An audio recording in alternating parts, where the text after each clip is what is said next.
Alright, in this image we're going to show you how to make basic tonal adjustments. Most images need some kind of tonal adjustment, and this one in particular needs a little more contrast. You can see that there's not really a good black, and maybe some of the mid-tones need to be adjusted. There's a couple of different ways we can do that. Under Image and Adjustments, you'll notice this top tier here are all our tonal adjustments: brightness and contrast, levels, curves, and exposure. And they work, especially these top three, in order of complication. So the first one here is brightness and contrast. You can see I can make this adjustment.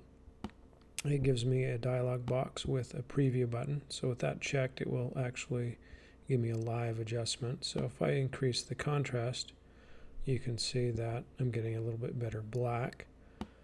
Maybe the brightness needs to drop down slightly, but you can see the preview before and after. And if I like the adjustment, I can just hit OK, and it will take care of that. One of the issues that I have with using the image adjustments in this area of Photoshop is that I don't have a lot of control over them. So I'm going to do a Command Z, or Edit Undo Brightness and Contrast.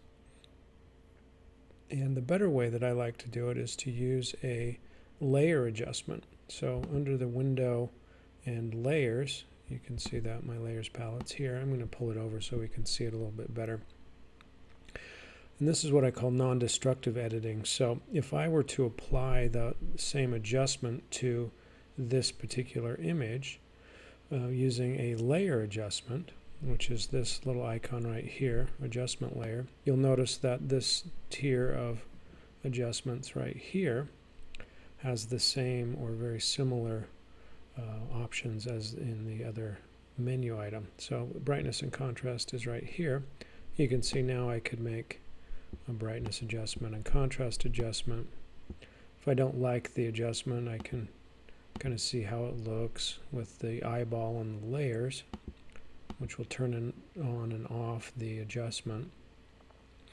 But the other nice thing is if I need to go back and readjust it, in the Properties menu, it remembers my settings, and I can go back and readjust that. And then if I don't like it, I can just drag that layer to the trash, and it will delete it.